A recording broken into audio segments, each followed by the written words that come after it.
Hi, this is Mark Kemper with EMS, and in this video, we're going to show how 3D scanning can help in the design, manufacturing, and inspection of medical implants.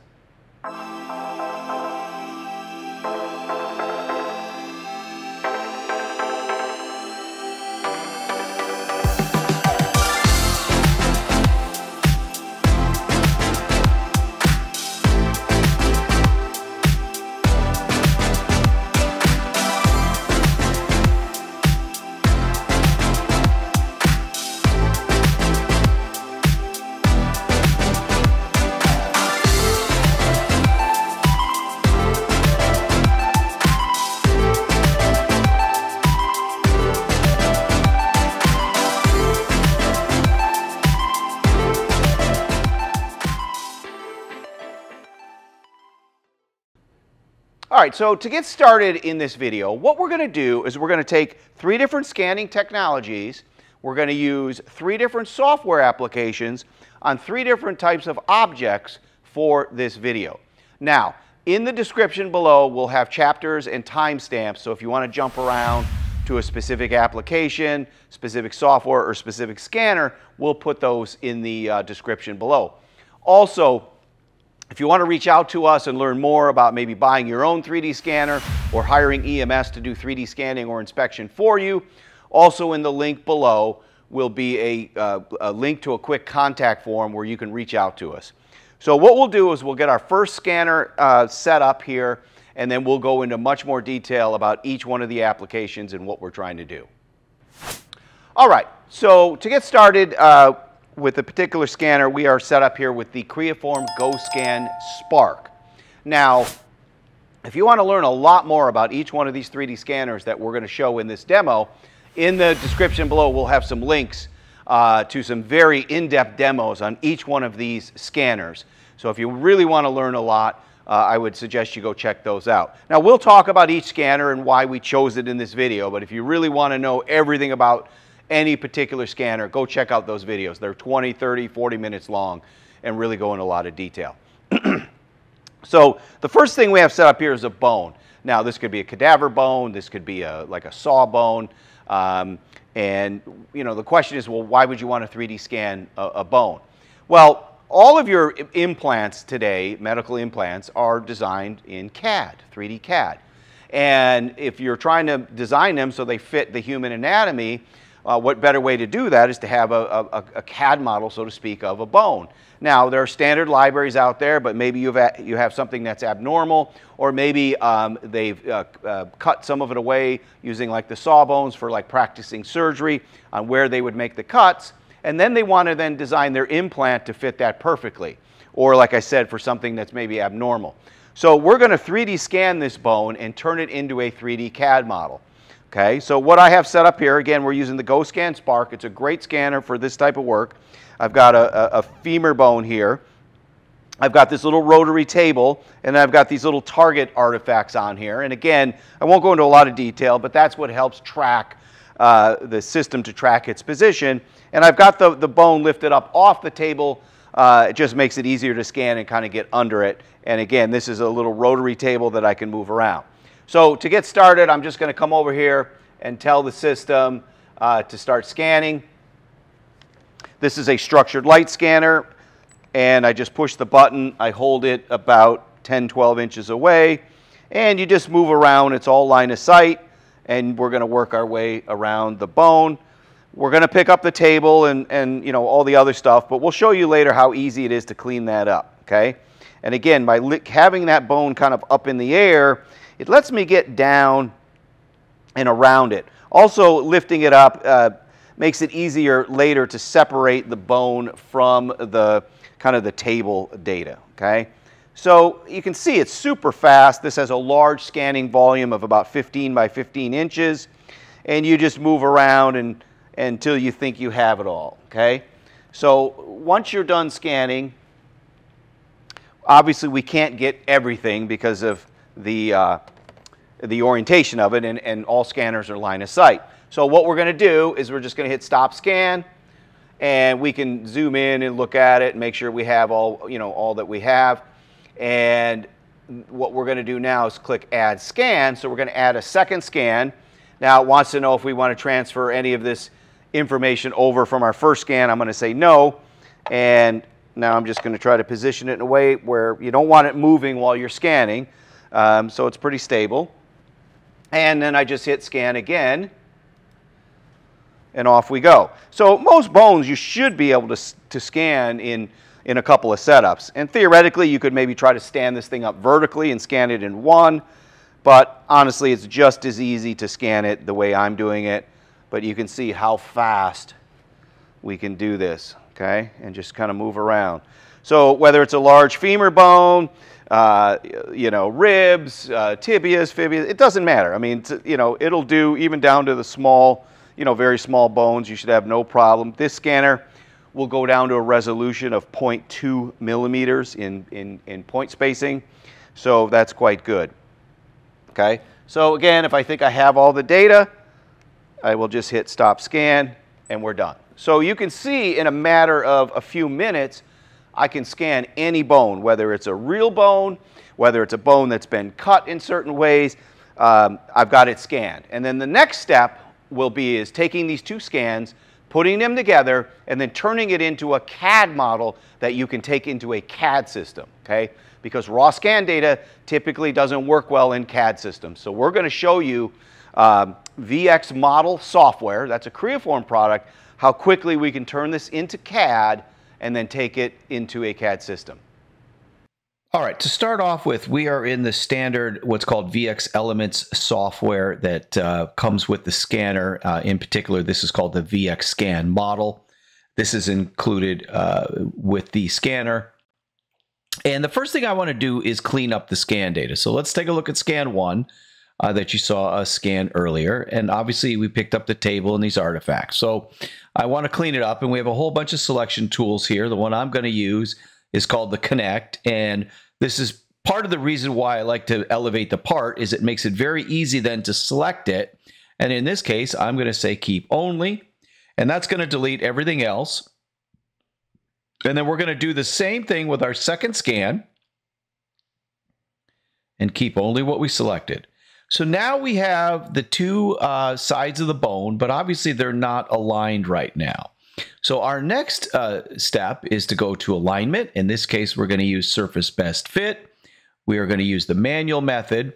And typically what I like to do is just put them in the same orientation. Okay, so they're facing just like they would be. And then it's just a matter of picking some common points. So I'll pick a point there, there, and there. And you need at least 3. And what that does is it gives the software a starting point. Okay, so you can see they're pretty close over here in this view. And now I hit best fit, and then it can quickly calculate how they fit. Okay, now right now they are still 2 separate scans, but you can see they're lined up. And now I just go in the software and I say merge scans. I'll take all the defaults for this and hit accept. All right, and then let's turn off the targets. So you can see now we have a really nice looking file of the scan data here. So from here, what you can do is you can export this mesh. Now the problem is meshes are only polygons, okay? They are not CAD. You cannot output a step, an IGES, a parasolid, the normal CAD file types you would think of. These are all just meshes. So that's not what we want because we're not going to be able to work with that in our CAD system. This is just a bunch of polygons. So what we're going to do is we are going to take this into VXModel. This is some add-on software from Creaform that's going to let us turn this into a CAD model. Okay, so here we are in VXModel. Now, normal CAD is created by building sketches and curves and different features and lofting and extruding and so forth. But bones are very organic, very freeform. There's really no way to build a CAD model of this with traditional CAD methods. And we're not really going to be changing this so much. So we just need to do what's called a surface wrap or auto surface of this, and it builds like a quilted patch of surfaces. So let me get it started and we can talk more about it. So we're going to select Auto Surface, and you can play with some different things here. I'll go ahead and just take the defaults, and we're going to do a preview. So what it's going to do, meshes typically are triangles and are not conducive for surfacing. Typically, like NURB surfacing or B-splines, are four-sided surfaces. So what this is doing is turning this into essentially quads and then fitting surfaces through that, following the shape of the part. And depending on how big or complicated your part is, this will take a few minutes. So we get a preview of the part. I can take a look at it, and if I like it, I can hit OK. So now that it's done, if you look, you can see what I have here. I have this new entity called Auto Surface, and I can now extract that. And you can see I have CAD options, IGES and step. We'll go ahead and make a step file, and I'll just call this bone. Okay, so I just want to show I'm in SolidWorks here, and I've imported now that step file into SolidWorks, and it is a CAD entity. So if I wanted to cut it, put holes in it, use it to design things that match up to it, such as bone plates or other things, I can do that now with this model because it's come in as CAD. Where if I were just to import the 3D scan data, it would come in as a graphic entity and you wouldn't be able to manipulate it at all. So we can use this as reference to do our design work. We can manipulate and cut it and do some other functions with it because it's now in the CAD system as a CAD entity. Okay, next up, we are going to use the Creaform HandySCAN 700 Elite to 3D scan this knee implant you see here. Now, we're also going to do reverse engineering. Basically, we want to get this into a CAD model. We're going to use some different software and a different design method to do that. And of course, the question comes up, well, why would you want to 3D scan this? Well, there could be a couple of reasons. Could be an older part that a company has that maybe they don't have CAD, or the CAD is outdated, or they can't find it. Or it could be maybe a competitive part and they want to scan it, maybe make changes to it. But basically, we want to get it into CAD, so typically we're going to update it, make changes to it, and then go ahead and manufacture it. Now, one thing you'll notice right away with something like this, it's very reflective. It basically has a mirror finish on it. And sometimes scanning sprays will help on something like this. We're going to try it without. This blue laser technology in the Creaform system does pretty well on mirrored finishes, where the GOScan Spark would really struggle with something like this, and you'd have to spray it because that's a structured light system. So let's go ahead and get started here with the scanning process, and we'll see how it goes. Again, I've got targets. I've got my part elevated on the rotary table, and off we go. And I've got my laser power cranked up. We'll zoom in. So when it's really reflective like this, you can see it's picking it up, but it's going to take some time, and you just got to slowly work your way around it and try to get it. If it doesn't work, of course, you can dust it. And when I say dust, it's a scanning spray. There's different ones. Some wipe off, some basically evaporate over time. So you can kind of pick the one that works for you. It will scan faster when you use a scanning spray on something this shiny. Just because you don't have to have the laser power set so high, and I also have to move slower as I move along. But it's actually doing a decent job on here as I move along. And again, we're going to get as much as we can on the top side, and then we'll go ahead and add a scan.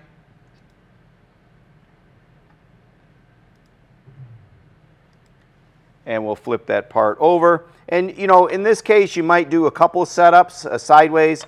For time purposes here, I'm just going to go ahead and do 2 setups. We'll get this scanned, and then we'll go into the reverse engineering software. And now on the bottom side here, it's much flatter. And so we'll set as far as the surface finish, so we'll set we can turn the laser power down because we don't want to oversaturate it. And then continue to scan. So we'll just keep working our way around, getting the part scanned. and then we'll align those two data sets like we did in the last one, and put those together and then take it into the reverse engineering software.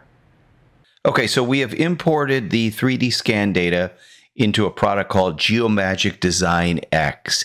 Now, Design X is a very powerful reverse engineering tool. It's a standalone software product, but it has direct interfaces to many of today's popular CAD systems.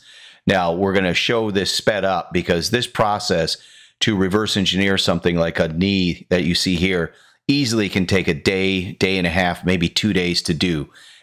They've got very complicated outer shape, and then you've got some fairly complex inner, more prismatic stuff.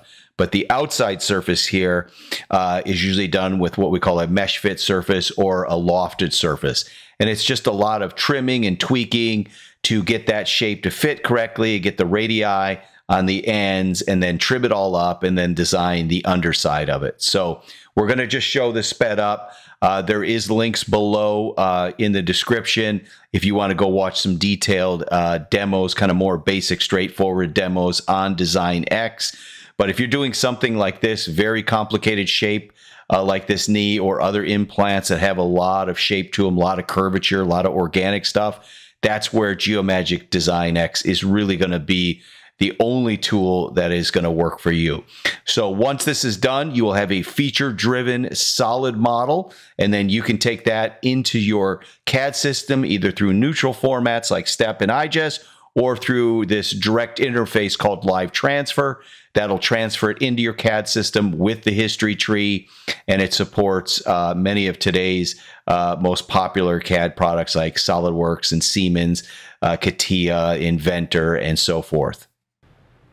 Okay, for our last example here, we are going to use the Creaform HandySCAN Black Elite, because what we want to do is some inspection. So we've got a small bone plate here, and the premise here is we have manufactured that plate, and now we want to inspect it. Now, why we're using this scanner, it comes in both the Elite and the Elite Limited model, and it offers ISO certified capabilities and an accuracy of down to 12 microns in the limited model. So 25 microns in the standard, 12 microns in the limited model. In inches, that's just under a thou and about a half a thousandth of an inch. So very, very high accuracy. This will also go down to a resolution of 100 microns or about 3/1000ths of an inch. That's the density of the points. Because this bone plate is really small, it's got really small holes in it, so it's a bit of a challenge to 3D scan. And you can see I'm actually using a surgical instrument to hold it, which is another thing we scan quite often, but it makes for a great tool to fixture and hold this. Now, the other thing I've done in the software is I've set up a clipping plane, and that will, anything underneath that won't be seen, because it's hard enough for me to see the scan data on such a small area to begin with. But let's get started, and we can talk more about it. So we're ready to get started here in the software, and tell it to start scanning.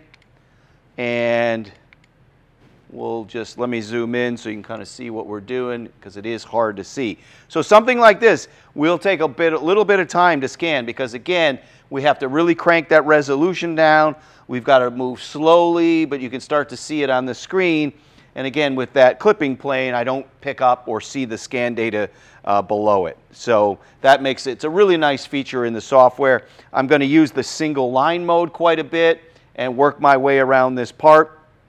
And again, this will take a little bit of time to get into all these fine features and holes. But once I'm done scanning it, I'm going to take it into some inspection software, and we're going to compare it to the original CAD file to make sure that it's being manufactured properly and it's within the specs and tolerances that we want. But and what we'll do is we'll scan it and then flip it and scan it like we did before. But something like this is definitely going to take a little bit of time. You could also maybe stand it upright and try to do it in one setup. But you can see it's definitely scanning it. We did not have to spray it. And we just keep moving our way around it and scan it. So once we get this all done, like I said, we'll take it into the reverse engineering software and show you how to create inspection and look at the results. Okay, so what we do to run the Polyworks software is we import the raw scan data and we import the CAD model. Then we perform some type of alignment, and typically we'll do an initial color map, a deviation map, to look quickly and see if there's any issues. And as you can see here, there's definitely something going on with this part. And then from there, what we do is we go through and we tell it all the things we want to measure. And typically those are things called out on your drawing. And then we export a inspection report in a format like PDF, and we can actually export the values in like an Excel file.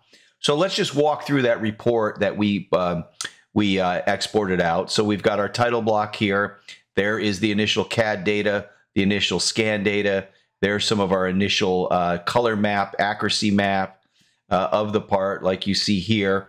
And then here we're calling out some of the most severe points that are out and what deviation values they're out by. All of this, as I mentioned, is put in a table. So all your measurements, and they're color coded based on green being in tolerance, yellow being approaching out of tolerance, and red being completely out of whatever the tolerance value you've set. So moving down here, you can see some more call outs here. And then here we've got some positional tolerances referencing our datum. So you can see our holes, our center point, basically the position of those holes. We have some issues there. Here's a linear dimension across the part. Again, we've also got some issues. Here we're measuring concentricity between the smaller hole and the larger hole there. Here we're doing a surface profile. Again, you can see we've got some issues there.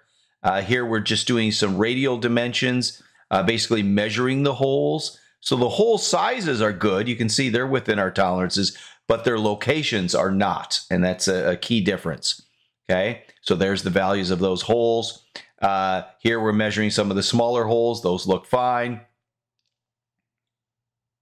And here we're measuring some of the gap distances. A little hard to see, but some of the gap differences here on a cross section through the part.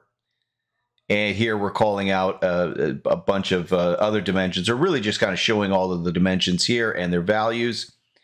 And then again, here's a 2D cross section through the part. And you can see what's nice is you can measure in both 2D and 3D. So that gives you a lot of power. So you can see some of the dimensions there. So that's typically what, and then here's a cross section through the part. So that's typically what an inspection report would look like. And all of this data can be output, as I said, in a spreadsheet file format like CSV or Excel. And those can be used in statistical processing software and other things. But we can quickly look at this part and realize that there's definitely some issues in our manufacturing process, and we've probably got to go back and make some changes in our manufacturing process to get the part to the desired accuracy that we require. Okay, so this wraps up the video on 3D scanning for medical implants. Hopefully you found it helpful. And just to kind of recap, we use the GOScan Spark, which is a structured light scanner to scan bones. It works great. It's got a big field of view. It scans really fast. And then we took that into VXModel, did an auto surface wrap to create a CAD model quickly of the bone. So that worked out very well. And then we used the HandySCAN 700 Elite to reverse engineer this knee, which we took into Design X, that had a much more complicated design process to it. But this is a great scanner for general reverse engineering where you need good accuracy, good resolution, and a great value. And then finally, we use the HandySCAN Black Elite or the Black Elite Limited to get that really high ISO accuracy certified to an industry standard test for measuring to do metrology. We used Polyworks. We brought that scan data in, aligned it to the CAD model, and generated our inspection report. So hopefully you found this useful to see 3 different scanning technologies, 3 different software products, 3 different applications, and how they work and how they may help you if you're in the medical implant industry. Now, if you want to learn more about any of these 3D scanners, maybe you want to buy your own, maybe you want to hire EMS to do some services for you, both reverse engineering or inspection, you can reach out to us at 877-845-2700, or you can reach us at info@ems3d.com.